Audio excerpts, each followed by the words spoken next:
So I haven't uploaded anything in a while for my base rebuild, and that's because I've been working on it for a while. I had the magnets, or at least one of the magnets for that hold on those little side cheeks, just come flying out of the actual piece.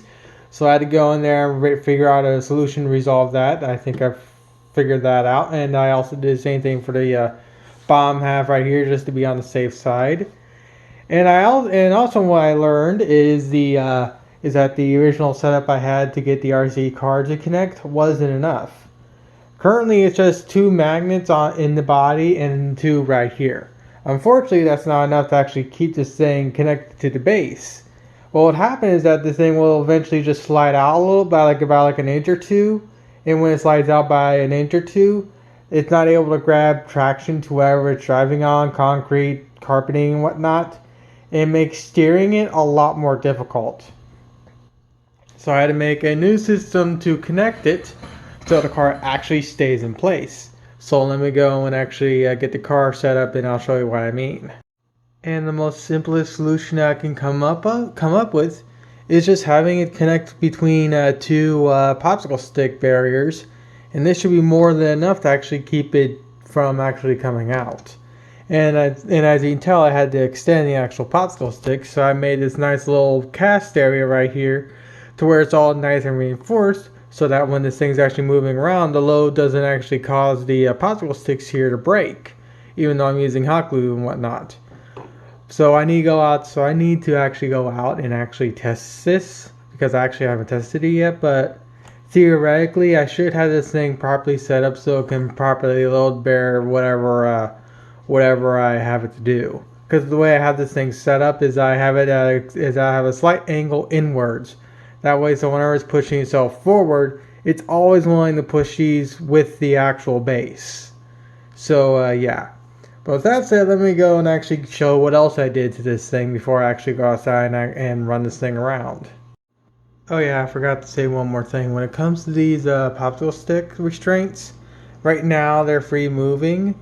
What I am going to do is that once I make sure this actually works, I'm going to drill a small hole here and a small hole here, and I'll use a simple paper clip to actually lock these things down.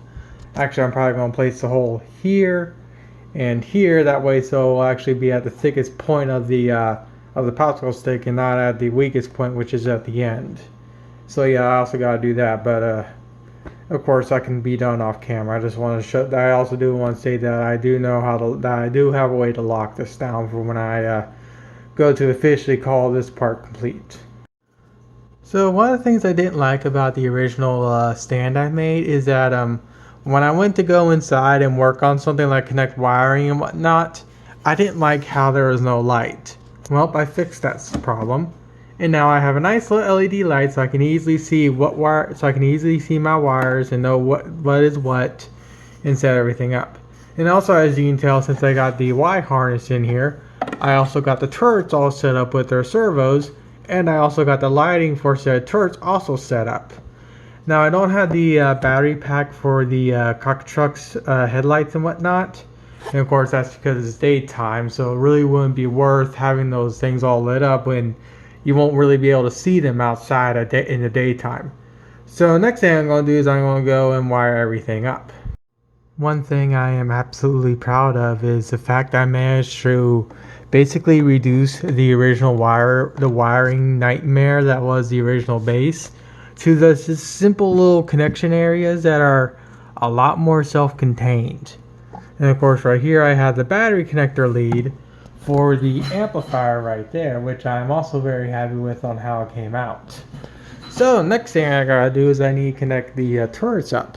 And as you can tell, here is as you can also tell, I have it set up so they actually can slide in and out. So I can actually remove them when I don't need them for safety, so they don't get damaged and whatnot in shipping, or not shipping, but going to and from the conventions. Now, of course, there's also supposed to be a servo lead, but I need to go and grab that, so that's going to be fun to fish back out. But this is how it's supposed to be: servo lead, LED lead on all ends. But yeah, I got to fish the servo lead out, which is not going to be fun. Though, luckily, I made this simple little fishing tool to use whenever one of these stupid wires fall downside. So I also need to find a place for this inside the base, so I remember to bring this when I go to the anime convention. That's not if it gets canceled due to Corona-chan, which I'm hoping it doesn't, but with the way it's looking, it might be possible, unfortunately. Which is a real shame, too, because I really want to show this thing off. I think I stated this previously in a video, but I want to say it here again. Now, to make sure these things are properly centered, I have these little gashes and marks that I use to line these turrets up, especially considering I'm not actually physically hot gluing these things directly to the base like I did the first set. And that's because, again, these things are big, and they're a lot more susceptible to being damaged than the smaller ones were. So, I mean, I gotta do that. And of course, now if I actually go to run the controller, you can see they do in fact turn.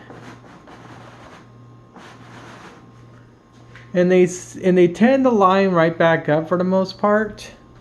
If I can but they do occasionally get off every now and then. The only real problem for it is this guy right here, which constantly likes to go backwards whenever it turns, which is a bit annoying to say the least. But at least it does relatively get back to full center. But yeah. I just encountered another reason why I have it so these things are removable, both the guns and side cheeks. When I went to replace the batteries for my controller, since as you saw previously I had a little red light blinking, meaning the battery was low, the stupid controller wouldn't turn on after I went to replace them. I had to go in there and jostle the batteries around. And even though I was jostling the batteries around, I thought that the car had a safety for if it disconnects from the controller. The ESC wouldn't kick on again until you maneuver the throttle at least once up and down, but apparently not. So the idiot car decided to go right off the cliff, bump itself right into the freezer here, stopping it from all breaking onto the floor, and this all just basically came off. This sheared away, but it did damage the actual stand, as you can see right here.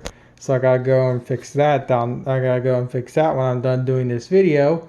And the turrets themselves seem to be in full working order still. Let me go and make sure the LED lights still work for them.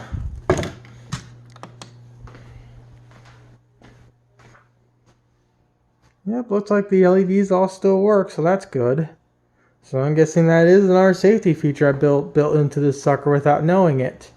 So what I'm going to do now is I'm going to take off all these side pieces and whatnot, because I actually didn't think through how I'm going to get this thing out of the house.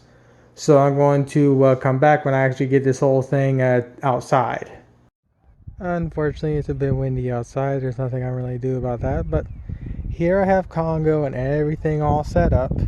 If you're wondering about the weight, it's around 20 pounds with everything all here. I'm including a few other things I'm probably forgetting, hence why I'm saying 20 pounds. And this little cheap RC car from China, granted it's using a custom truck body now, it's a good $60 purchase. It is somehow capable of actually lugging 20 something odd pounds of paper and foam and hopes and dreams. With that said, I also want to take this opportunity to actually show you how loud the speaker system in this current build can actually get to.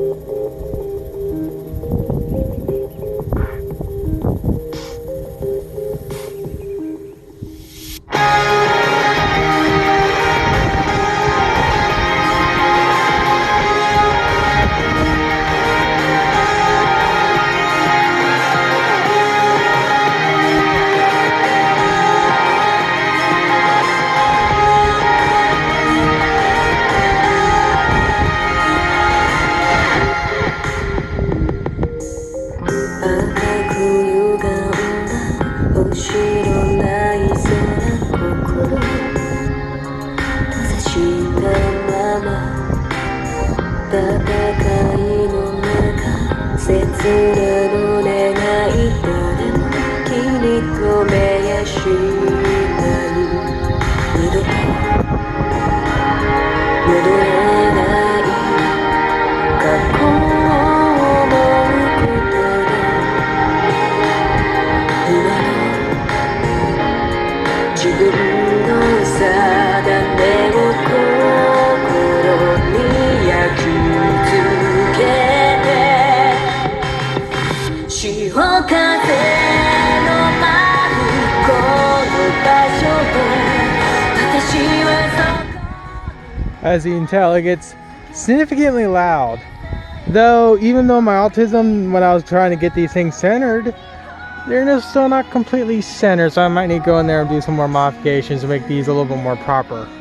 But the actual sound system I have for Kongou is significantly louder than the original ones I used to make. And I'm very happy with how loud it gets.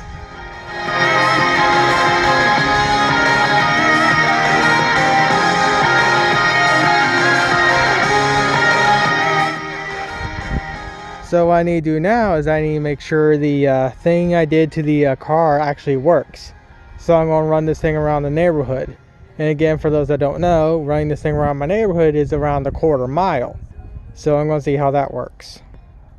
I'm getting close to my second turn now. And so far the actual body or the actual car has not left its place unlike last time. I was constantly trying to jam it back into the actual base. Now it's actually holding up. Next thing I gotta do is I gotta figure out how exactly I want to more properly mount the